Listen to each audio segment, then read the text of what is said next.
Welcome to the Scale Up Valley podcast, where we bring the best founders and investors to help you scale your business from 1 million to 1 trillion. Today's guest is Neil, the founder and CEO of Lunio. Neil, welcome to the show. Thanks for having me. Great to be here. And a great story that we will have today coming from Manchester. Welcome to the show, Neil, again. And let us know more about your background and how did you end up having the idea of starting up Lunio?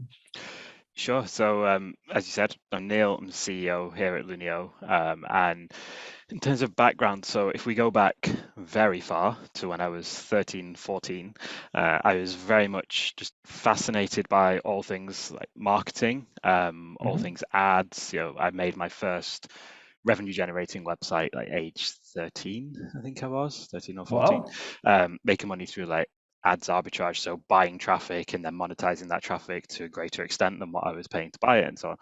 So worked very well, maybe slightly shady in some areas of how you make that money with ads and so on. Some of the stuff that we're fighting against now, maybe even, but it's long enough ago that I can probably say that now. So yeah, been in that since I was very young, making decent money for a 13, 14-year-old. Not exactly huge by today's standards, but it's exciting at the time. And that really sparked that passion for the value that you can drive out of marketing and the things that we can do with marketing. So from there, went to university, hated university. Everything about it just wasn't me at all. I was really good grades at school and everything. It's like you go to university, that's what you do. That's the path that you take. You go and do medicine or law. No, hated it every single second. So dropped out of that, went to work at a place called AO. They're a white goods retailer e-commerce company here in the UK on their performance marketing team. So had a really good time there, but I wasn't there for very long. Learned a lot, but decided that it's corporate and I don't do corporate. And anyone that's ever worked at Lunio will understand what I mean by that. Like I do not do corporate at all. So very quickly decided there actually I'm pretty much unmanageable, I suppose is the way to describe it. I'm not painting myself in a good picture here, right? But pretty much unmanageable. And so from there, I decided. I felt exactly like you, so I can understand. You get it. Yeah. I think, to be honest, most founders do. Like, exactly. I think most founders are pretty unmanageable. And I've been in some processes, and it doesn't work, so they always catch me. yeah, makes sense. And decided actually I'm fairly good at what I do. I thought I was fairly good at what I do. Looking back, I was probably very naive there, but thought I was fairly good at what I did. So I could do this on my own, and being an 18, 19-year-old kid with a massive ego, felt I can do this better than anybody out there. I'll do it by myself. It worked out really well. We built a performance marketing agency. We had some great clients, and actually met I founded that with one of my co-founders now, and I met my other co-founders through that agency. So they were one of our largest clients, and we actually built Lunio. We used to be called PPC Protect for anyone who's followed us for a while. Built that out of that agency. So we actually had a product that we sold to our clients, and then we monetized it from there and rolled it into its own actual business and sort of scaled it from that. We realized that agencies are not very fun to scale. They require headcount. Managing people is not my strong point. It's not something I'm hugely interested in. And actually, SaaS is so much more scalable. It's so much more exciting and interesting. So that was sort of the path forward that we decided to take.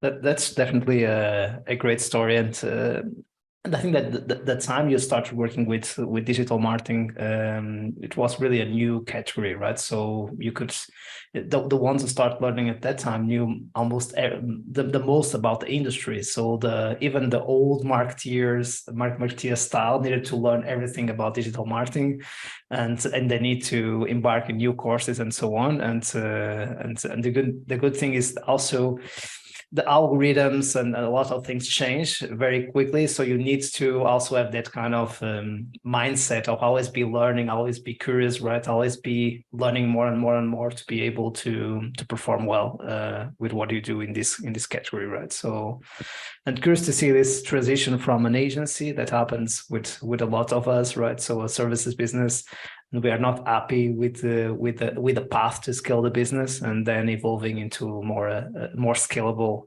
software as a service business model. So, and how Lunio comes to to the stage, let's say? Yeah, good question, because it feels like yesterday, but also a long time ago. So 2016.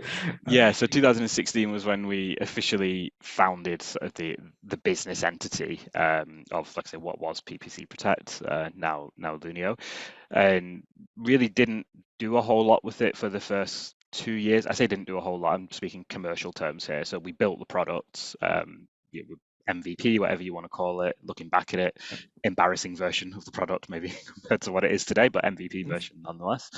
Yeah. So built that and then really commercialized that in 2018. That was when we really started winding down agency operations and kind of went all in on it. It was a risk at the time. It was Yeah. literally one of those like, how will I pay my rent at the end of the month kind of conversations. Right.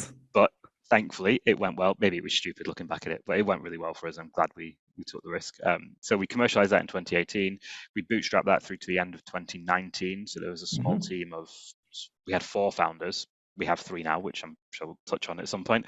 Yeah. So we had 4 founders and then I think 1 or 2 people working for us. It was a really, really small team, based in a attic in Bolton with bars on the windows. Like really, every cliche you can imagine in the startup life. Like we were pretty much hitting it at this point.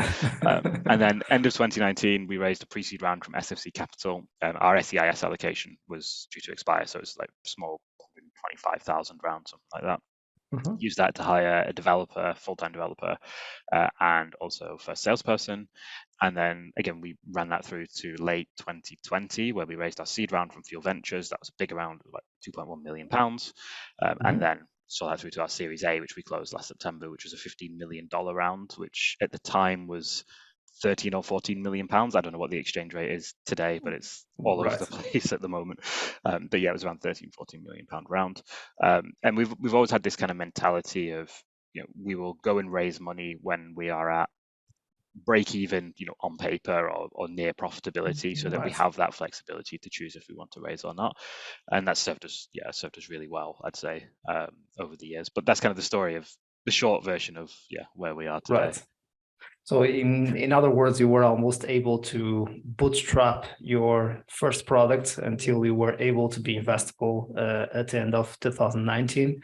And even after that, you kept very cautious in the way you raise capital, and we will discuss a little bit more there later. How you still go through the VC path, but not going crazy Yeah, walking through the VC path, right? So yeah, really using it as a tool and making it also align with your vision and with your risk appetite, yeah, let's say, because sometimes and we are seeing more and more founders being aware of that, right? So they want kind of the VC path, but they don't want the unicorn path, and they prefer to have a nice exit than risk everything for not having anything, neither yeah, sustainable business in the process. And maybe again, it depends on our profile as entrepreneurs. It depends on the moment of our lives as well, right? So but I think it also depends on our profile, because you started your company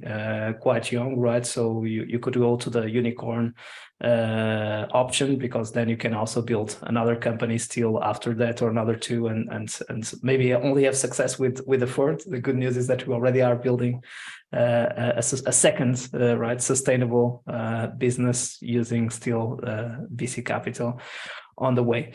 Cool. And you were talking about the founding team. So, and you also said that one of your largest clients came to join with the founding team. Another founder was already working in the agency with you. Tell us more about those 4 people. What was the split of responsibilities, where they came from, etc., etc. yeah. So it's quite a large founding team, actually. I think, having spoken to a lot of founders, 4 feels fairly Right. unusual. Right. Not massively so, but yeah, fairly unusual. So in terms of how that came to be, myself and one of our co-founders, like I say, ran that agency. So we've been working together for probably 9 years at this point. Something like that. Know each other very well. And then In our what position? Typically, what do you split there in terms of? so they Yeah, oversee all of our marketing and branding activity. got it. So they have. Yeah. So I don't have a creative bone in my body. They do. They're very creative. So it's, Okay. yeah. Don't put me in charge of creative. It would be a disastrous outcome. And then the other 2 are my COO. was Chief Operations Officer and was our CTO. He's now exited the business. So our COO was our largest client on the agency side, and we actually built the MVP of the product to solve a problem he was having. So it was specifically built for him and then rolled out wider from there. Right. And our Based CTO, in Israel, right? it's based in Israel, yeah. Yeah. And then our CTO at the time was his lead engineer on his other business. He had an e-commerce business that he was running. So yeah, CTO was his lead engineer. He's actually based in the US. So we had a mix of two from the UK, one from the US, one from Israel. So Yeah. a very diverse founding team. Diverse. Lots of opinions, lots of very different ways of resolving problems, which is always good fun, I guess, looking back at it. But it does give you Right. a lot of different insights into how to approach things. I think although one of those fundamentally didn't work out and we ended up with three, I'm glad that we had the four to start. I think it gave us a really good grounding and a lot of Right. diverse opinions to work from. And we don't talk too much about that. First thing that I would highlight what you just said, right? We always talk about the importance of having diverse teams, and it all starts with having a diverse founding team. And this is also a huge competitive edge. For instance, to have a US co-founder, European, UK co-founder, and also an Israeli co-founder, it helps already to give you a broader view about the world and potential of expansion, even if you end up focusing just in the US or just in Europe or whatever it is your expansion strategy. And the second thing is it's really, really difficult to be able to build that founding team, right? So you were, I would not say lucky because there is no such thing as lucky, but you were able to test your relationship with your co-founder at the agency. One of the clients you already have a very close contact with him. You were also able to develop a relationship and be the right timing for all. And then you had your US technical co-founder. And then it happens, right? So especially with four people, it becomes more difficult to keep all the founding team during all stages of growth of the company. And for one of them, it didn't make sense to keep with you. How did you manage this transition? Because I'm sure we know it happens to a lot of founding teams, and I think it's also nice when we talk openly about it, and I appreciate it. Yeah, no, I agree. It happens to so many founders that I speak to. I think Yeah, I've read somewhere it was the number one cause of startups failing is exactly. co-founder conflict. I guess the lesson that we should have learned from it is when you see those signs developing, we should have acted sooner rather than perhaps waiting as long as we did to act on it. But it's exactly what you said. Like ultimately, people have different visions for where they want to take this business. Their risk appetite becomes very different. Some people might be much more in favor of taking greater risk. Some might have families that they need to take care of. They want, just Right. money in their pocket and they're done and on they, that kind of thing. So it really did just come down to, a difference in where we wanted to go. We had three of us that wanted to build something big. You said before about unicorns. I'm not against being a unicorn. It'd be Yeah. nice, but it's not the sort of be all end all. We Right. actually follow something called the zebra mentality that I can touch on later. It's a Right. pretty cool mentality. You might have heard of it before. Yeah. And then we had one co-founder who was very much like, we're doing $1 million a year. Like that's cool. That's a lot. Well, Right. it's not to us, and so we have to make that decision of are we going to go down this sort of VC backed route? Are we going to raise decent money? We're going to build something big and have a really meaningful, life changing exit and change the Yeah. industry off the back of it, which is what we want to do. Or are Yeah. we going to go down this route of maybe you go from 1 to 2 million and you sell at that point? And it just wasn't us at all. So Right. we decided, this is not where we want to be at this point. We had to make that difficult decision because it was like a 3 versus 1. It wasn't that it was a mutual parting of ways. It was a firing Right. basically, which is tough. And I mean, you basically taken someone that you've been pretty much married to for 4 or 5 years Right. and divorcing them. Like that's the only way I can sort of compare it to. So it's difficult, Absolutely. and it's difficult for everybody involved. And I don't regret having them as a co-founder. They did amazing work. We wouldn't be where we are without them. They just were not the right fit for moving forwards from that point. It makes a lot of sense, and the way you did it was you were able to have that exit to happen when you raised Series A, right? So also for other founders that are listening and are thinking about the way we are not able to keep together as a team. Definitely, we have very different visions about the future. So how are we able to provide an exit for one of the co-founders that is not aligned with us, Yeah. or to make even fire the co-founder, which is not an easy way in the most elegant and fair way, right? Yeah, it's Possible. difficult. It's very difficult, but at the same time, it really didn't matter to us. However, they may have thought differently at the time, or they wouldn't see it, or whatever. It really mattered to us that they were fairly compensated for the work that they had put into the business. So Got it. we weren't interested in, right, get rid of them, get as many of those shares back as possible. Which bad leaver provisions can we execute? Like, we weren't interested in any of that. It was all about making it, fair and seamless from our side, but also you have to protect the business. That's obviously a consideration there. So leaving us in a position where, although they held some equity, it couldn't impact the business decisions further down the road. And then, yeah, Series A, they did very well out of it financially. They're pretty much set for life off the back of that. So good for them, happy for them, well Awesome. deserved. And then we can move forwards on the path that we want to. Yeah, sounds great, and something that always comes in startup mentality. But of course, at Series A, you already had a considerable head count. What was the head count when you raised Series A? It was about 40, 45, Okay, somewhere around there. and now you are around 90. 90. Okay, almost the double of the size. Which so again, you already have a technical team, right, in place. So it is not the same damage as when you lose your technical co-founder very early on, right? Because then we have the CEO, the COO, your Israeli co-founder, and your partner with branding and communications, if I'm not wrong, or close. What it is, you can branding and remind. marketing, yeah. Branding and marketing, perfect.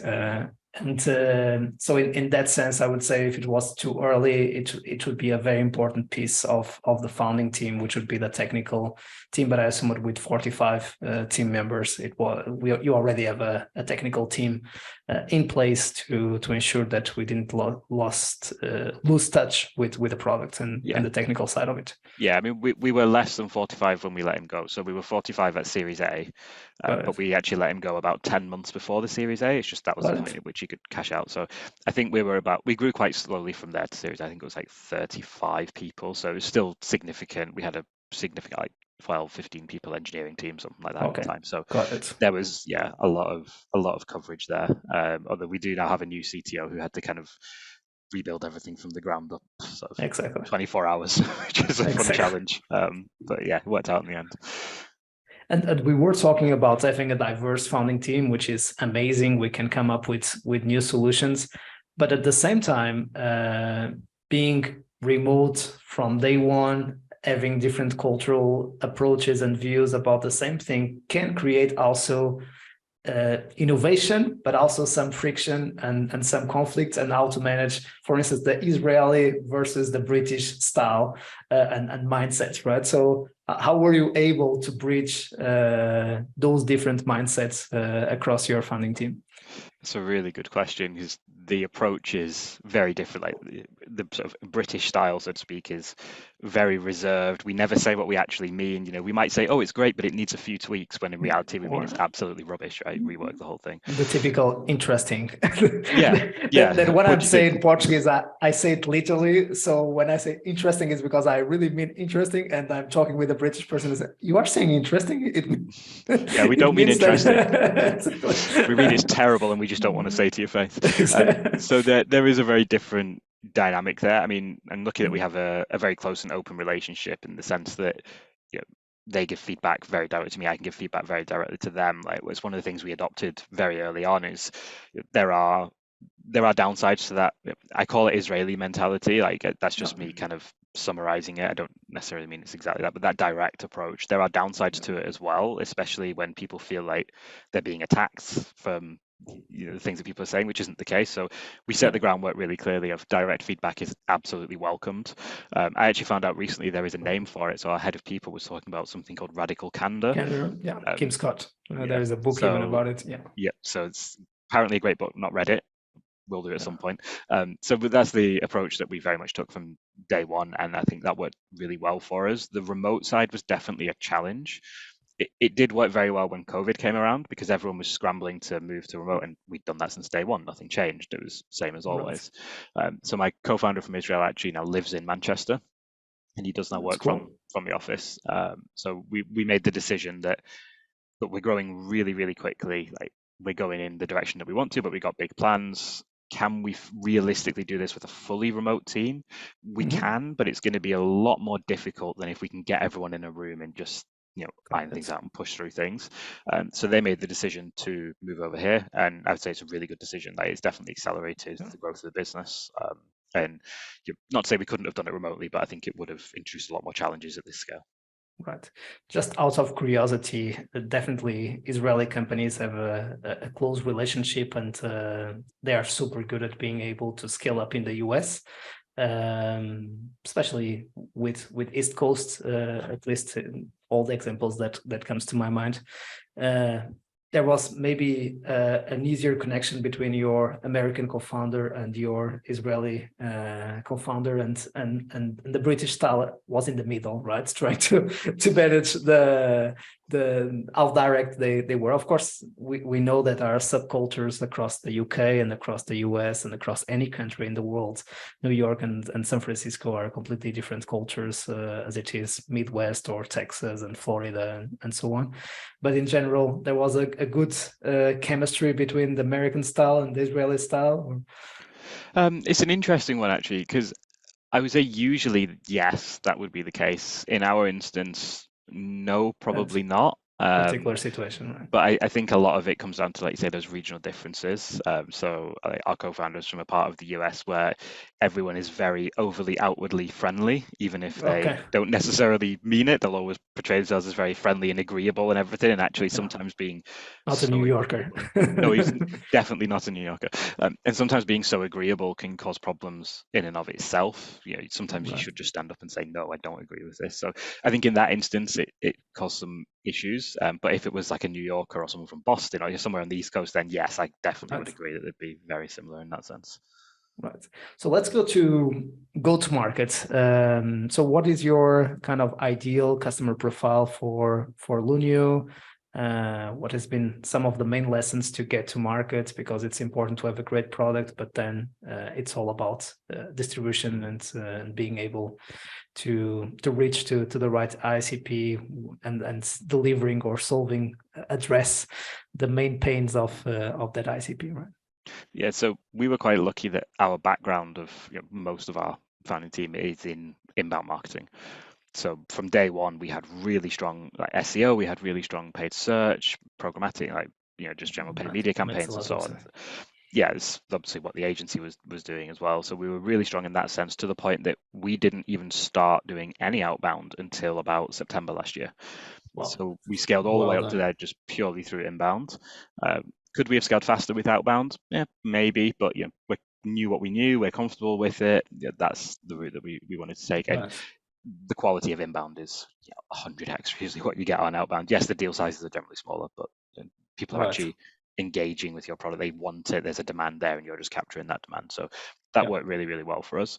In terms of the types of clients that we work with performance marketing teams, all the way from like CMO down to like a VP of demand or VP paid media or that kind of level. Mhm. Um, Generally spending anything from $2 to $100 million a year on advertising. That kind 2 million, not just $2, obviously. Mhm. That kind of range. We used to be a lot smaller scale when we started out, so we were very SMB. You could sign up on our website, pop your credit card in, self-service, off you go. We moved away Got from it. that completely. We found that the market was completely saturated. The solutions out there were, I mean, not good, I guess is one way to put it. But instead of fighting against that and saying, we're going to try and change it with all of these $50, $70 a month customers, like you just can't. You don't have enough revenue to do that. You need such Right. immense scale.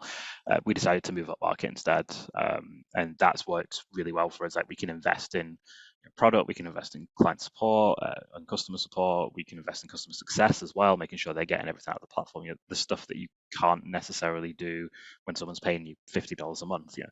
If Right. you're paying $50 a month, you say we'll give you a client success manager. Like, no, they won't, right? It'll be an automated bot or someone with Remote makes 50,000 sense. accounts. Like, you just can't service that. Right. So yeah, that worked really well for us. That was kind of the inflection point where we really started to accelerate growth moving forwards. Got it. So which means that your ICP nowadays, it depends on the size of the market, of the marketing team, and on what is your kind of acquisition budget or paid marketing budget, right? So you would say kind of more mid-market or high mid-market, low mid-market in Yeah, general. mid market to upper mid market, lower enterprise sometimes. I mean, it's hard to Right. define sometimes because Yeah. you can have brands that are huge household brands. Like we have some on Right. our client roster that if I say to you, you'll be like, of course, like show you the logo, you'll be like, I know that brand, obviously. And they might spend $1 million a year. Like it's Yeah. not significant. And we have other brands that you probably think, I've never heard of them, I have no idea what they do, and they're doing Got it. 150 million a year. So it's quite variable in that sense. Yeah.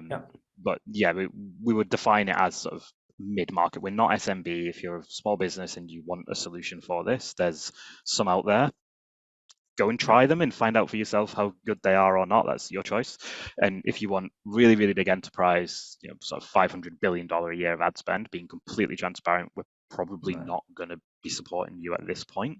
Right. Certainly not a number of them, but that mid-market and lower enterprise space, that's where we really excel and we can give the best service to our clients. Right.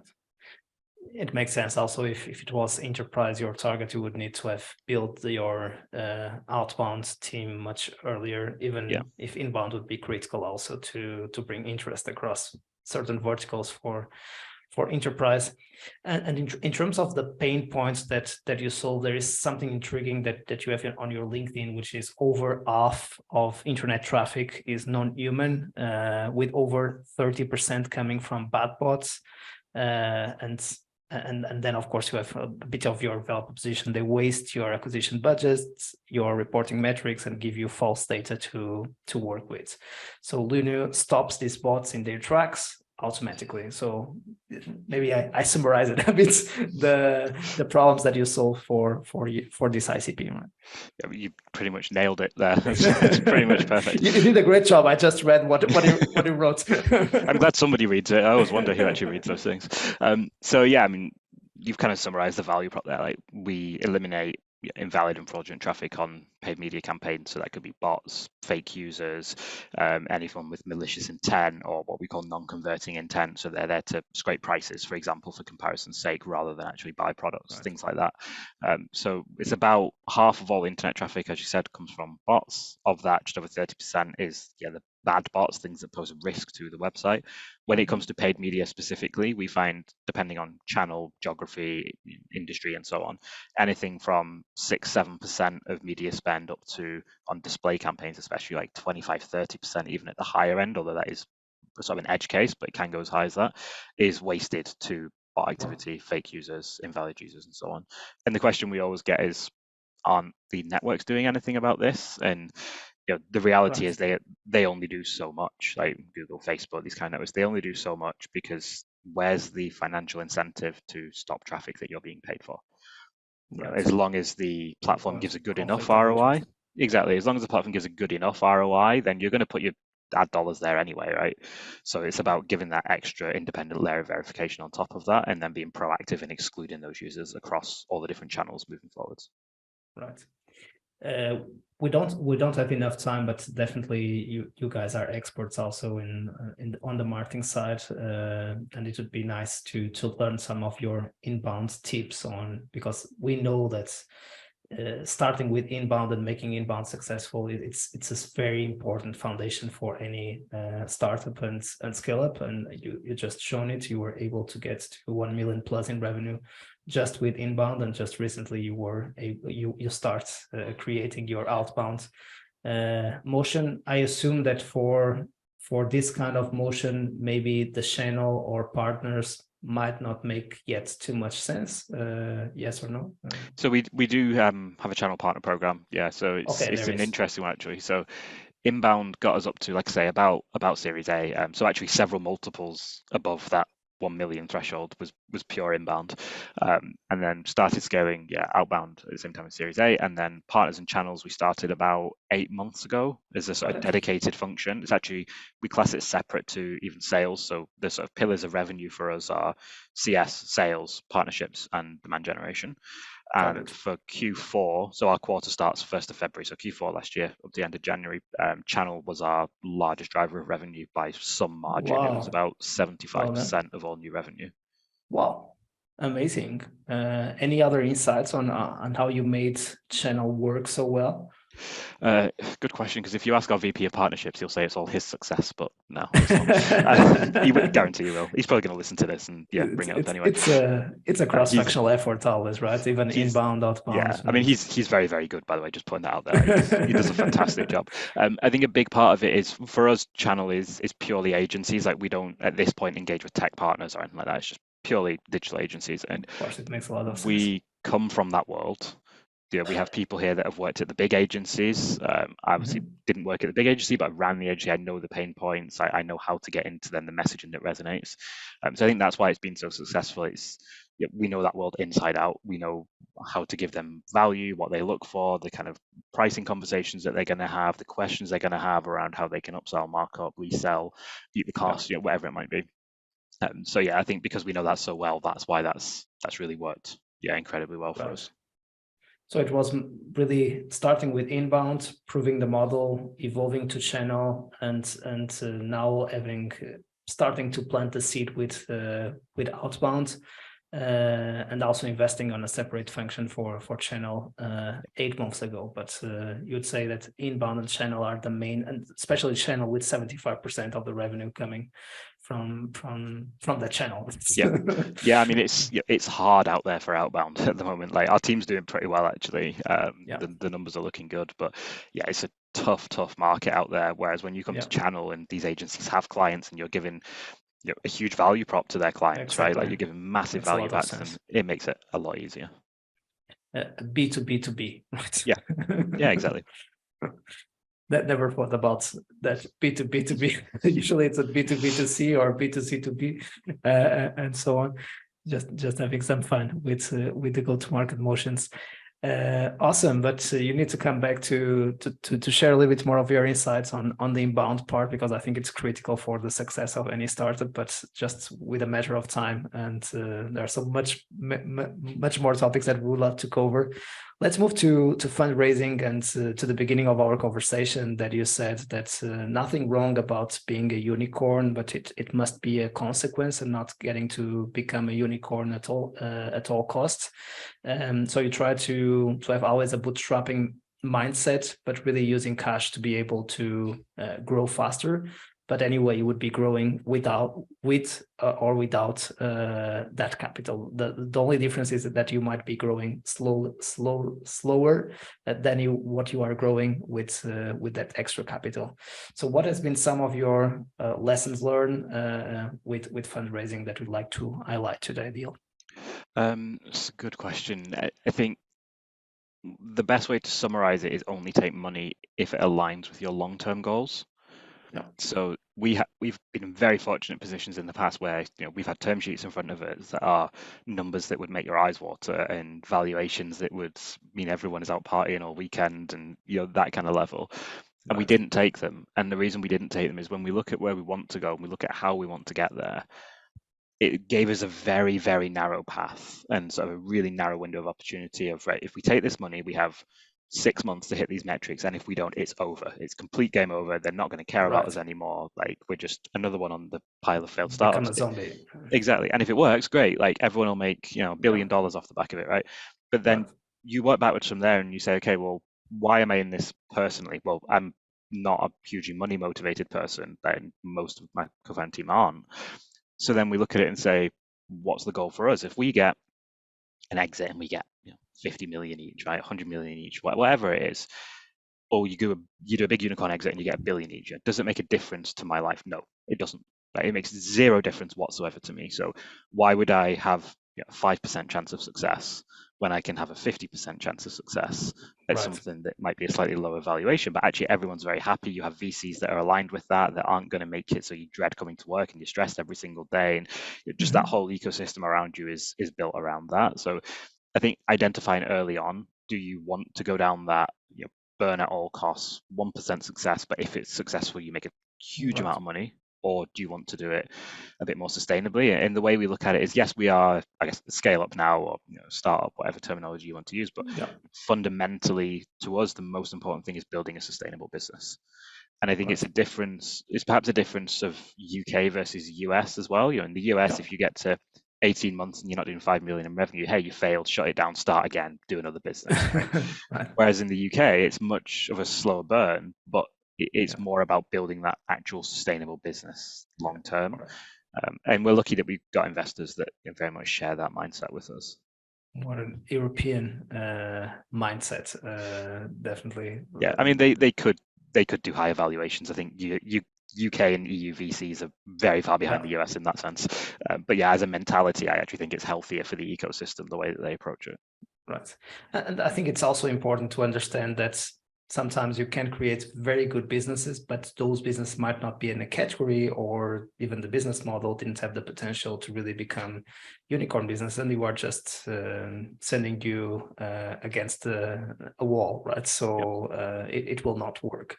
And that's why it's so good to do what you just did, which in the beginning, which was to go through the process of finding product market fit without having a gun in the head, to be able to grow as quickly as possible, even if you were wrong, if you were growing with the wrong ICP in the wrong markets, just trying to find avenues of growth, and being able to get to a moment that you are not able to keep scaling effectively because you were just adding garbage in the short term to be able to do the metrics, but they will not be sustainable in terms of economics.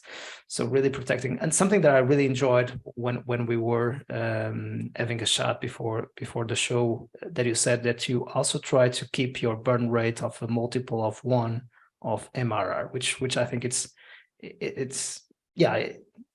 Just saying that tells a lot about your mindset, about the way you lead the business. Yeah, I mean it's a big focus for us. Obviously, if we raise money, then yes, there's going to be a period of burn naturally. I mean that's why you raise money, right? As long as we know what we're putting it into. But getting it to that sort of multiple of 1 as soon as possible, that's where we very Right. much always aim to be. That's where we've always been when we've gone to raise. So we've never raised when we've deviated from that multiple of 1. And yeah, it served us very well. Right? There are instances in the past, especially during the COVID bubble, where tech valuations were insane. You could raise a lot more money at a higher valuation. Right. Some players in our space did. I'm not naming names, but I'm sure they'll listen to this and email me because they always do. And they maybe got a little bit caught out by that. They might be in a tricky situation now where you've raised a ton of money at a huge valuation, and actually it's, oh shit, the portfolio's down by 70%. How do we raise the next round? We Yeah. can't. We have to make do with what we have. We're very lucky Right. we're not in that position. We never will be in that position. That's not how we would ever want to do things. I guess it goes back to that unicorn versus zebra kind of approach that I was touching on before. Right. Can you just remind us about the zebra approach for the ones who are not familiar with So zebra? the zebra approach is all about building sustainable businesses first. So it focuses on a people first culture, which is something that we really, really strongly believe in here, and that your people will be the best thing to help you build a long-term sustainable business. It's about providing genuine value to the world, not just the market that you serve, but beyond that, and ecological impact and all that type of thing, over the returns of VC fund managers, basically. So you're not building businesses that have this, you might return the entire fund 10 times or you might collapse. It's more, we're going to build a big business, it'll be sustainable, but we're not here just to make a ton of money. There's a lot more to it than that. And actually the financial outcome will be slightly lower, but there'll be a higher chance of it happening. Yeah, and just picking that point, just to talk about some of your initiatives around the environment and sustainability, and the net zero program that you have in place. I think it would be a good bridge both to your intent of being a people first business and also taking care of the planet. Yeah, and we do a lot of work around that. We're actually going through B Corp certification at the moment, if you're familiar with Awesome. Yeah. B Corp, which is a cool project, pretty intense actually, but a cool project nonetheless. I think one of the best things that we do is we offset all carbon emissions for our clients by 10x. So what I mean by Wow. that is the carbon emissions from the servers and data farms so on that we use to process our clients' data, to analyze their traffic, make decisions, and so on. Mm-hmm. We have agreements in place with various different data center providers that tell us how much CO2 that is emitting, and then we offset that through someone called Ecology. They're one of our ecological partners. They do tree planting and various other sort of climate initiatives in mostly East Africa, but some other parts of the world as well. And yeah, we take that amount of CO2, we offset it by 10x for every individual client each year. So that could be through tree planting, investing in solar, investing in hydroelectric. And the good thing about that is it's not only removing that carbon from the atmosphere at 10x times, but it's supporting local communities as well. So all of these projects are managed by people who live on, or were living on, less than $1 a day, absolute poverty. And they're paid to Awesome. maintain these tree farms, and they're farming the fruits and so on. And it gives them a life, right? It gives them money to be able to do whatever it is that they want to do. So it's having that greater Amazing. impact beyond just what we do. And we did that because it's the right thing to do. Like, it's a cost to us, but it just felt the right thing to do. We can have a positive impact on the world. What we found out sort of quite quickly after was actually it had a huge commercial benefit as well, because people would say, "Oh, you're ticking a box on my CSR checklist, right? I have to look at various Right. different things," and it gives you another champion in the business, especially when you're going through procurement. If you've got two solutions like for like, they're the same price. This one helps Mm-hmm. hit your CSR goals. This doesn't. Differentiation. We go with this one. So for a minimal cost, it had a huge impact in general, and then there was also that commercial benefit alongside it. And I think it's just a good example of, we always just try and do the right thing. Going back to VCs, one of the Yeah. questions that we ask every VC when we get to final stages with them is, what's more important, doing the profitable thing or the right thing? And it's really interesting to see the reactions, because some of them are like, I don't really want to work with you anymore, right? And some of them are really open. And the ones that we ended up working with, they were the only ones that straight away, without even thinking about it, they said, always do the right thing because it leads to profit in the end. And that's very Love it. much our mentality on it. So yeah, just the whole thing, I guess, aligns with how we would look at the world, and sort of our take on it. And the great point on ensuring that the values of everyone in the business are aligned, and that's a purpose-driven business as well, both for team members, for customers, for investors, for everyone would be part of a movement and really seeing the difference that that movement is making in the world. And we talked in the beginning about the importance of having the founding team right. And we also listened a lot of times, for instance, in the Masters of Scale of Reid Hoffman, the podcast, how important it is to be really careful about the first 100 people that you hire. There is something very interesting that I found about what you did, which is you invested in an internal talent acquisition team very early on. We have this advice again and again and again, but typically, given the pressure of hiring people very quickly, sometimes we rely too much on agencies. Again, you are not against agencies, but you were able to use both in order to ensure that you have a great cultural fit and the right people on the right seats as you go to an 100 people mark. That is pretty close, right? Yeah, I mean, it was slightly a risk, I suppose, because you're hiring someone to hire people, but you can only hire those people if you keep growing at the rate that you say you're going to grow at. Yeah. So yeah, it was somewhat of a risk in that way, but it was actually came through a recruiter who placed someone with us who was like, you know what, I'm sick of the recruitment world, like I hate it. And having heard the stories now, I get it. Like I understand completely why. Mhm. And he just positioned it to us like, why don't I work for you guys? Like, recruiters charge 20%. You're hiring loads of people, and we did the maths on it, right? And if you have a $70,000 average salary, which for the UK is probably about right for the tech world. For the US, I mean, that's way too low. We could probably double that as an average, right? But obviously, Right. salaries are massively different over there. If you hired 100 people for an average recruiter on that, it's $1.4 million in agency fees. Well, Like, that's crazy. yeah, So we use absolutely. agencies where if there's really hard to find, especially senior roles like VP level roles, and they're really hard to find in their niche and so on, then yeah, they can be hugely valuable. We still use them for that. But having that internal function means that we can just scale so much quicker as well. Like people think agencies will be quicker. Actually, agencies send you a lot of crap as well. So having someone in house Good who can point. filter all that, is really, really valuable. And you touched a bit on, getting people that are a good culture fit. We actually look at it as culture add, not culture fit. So everyone that we're bringing into the business is, what do they add that we don't already have? And when you explain that to agencies, they're kind of like, yeah, but I'll just send you the highest salary because I get the biggest commission check. I don't really care. When you have someone that's in-house, then they can actually analyze for these things and say, how is this person going to add to the business? Are they going to bring Right. a dynamic that we don't have currently? And that's worked really well for us. And it goes back to what we're saying about diverse teams. I fundamentally believe diverse teams perform better. And we have managed to build a very diverse team in that sense. And I think a big part of that is because we've had that internal function rather than relying on the external agencies. Love it. A lot of insights here about how to be a purpose-driven business, how to leverage inbound, importance of founding teams, how to also leverage channel, the fundraising approach on a way that is more compatible to your risk appetite and to your vision. So let's go to the last segment of the show, where we do here a ping pong of quick questions and answers. So if you would have the opportunity to have a coffee with yourself in 2016, what advice would you offer to your younger Neil? Ooh, in 2016, good question. Don't be afraid to make decisions, I think would be the biggest one. Too many times that you should have acted fast, and actually a year later you end up taking the same decision anyway. So yeah, don't be afraid to take quick decisions. What are you the most proud of on your journey so far? I'd say building a place where people genuinely love coming to work. When we survey people here, everybody is just so positive about the work that we do, the way that we do it. And to me, that having people that feel like that means more than having $1 billion in the bank or anything like that.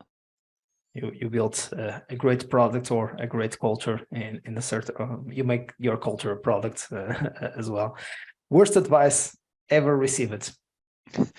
Yeah, I know what this one is definitely. So I'm not naming names. Again, I'll probably get an email after this, but I'm not naming names. One of our competitors once tried to buy us, and I very distinctly remember them saying, if you don't sell to us, you'll regret it because you'll achieve nothing against the resources we have. And nothing drives me more each day, other than building a great culture, coming to work, than to give them the middle finger and prove that they're completely wrong.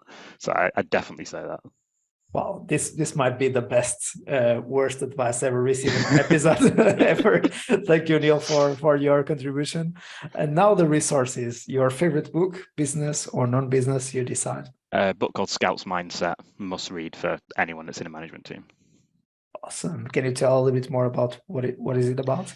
It's all about thinking in the way that a scout would on the battlefield rather than a soldier. Okay. So looking at the Yeah. big picture and looking at how things will, basically a lay of the land. Like if you survey a whole lay of the land, you have the complete picture on the decisions that you'll Got make it. further down the road rather than making rash decisions based on immediate impulse. Love it. Favorite movie or series? Really cliche, but Silicon Valley. I know that's All a right. terrible answer, but I do love the series. That's perfect. And finally, your favorite podcast, excluding this one. Excluding this one. Okay, fair. At the moment, I've been listening to a lot of Diary of a CEO with Yeah, Stephen Bartlett, so I really great like one. that one. So yeah, I'd go with that. Steve is having a lot of fans here on the show. So in the beginning, we had a lot of masters of scale Yeah, answers, but now it's a lot more diary of a CEO. So he's doing a great job. Congrats for him. And Neil, it has been a pleasure to have you on the show. You are always invited to come back to share your upcoming chapters and also to nail a bit more about your inbound lessons learned, given your background as well. That might be super helpful to other founders. Thanks so much for making the time. thanks very much for having me. It's been great. And to our community, thanks for being there. We keep bringing you the best of the best to make your life a little bit easier as you scale your business. See you soon and keep scaling.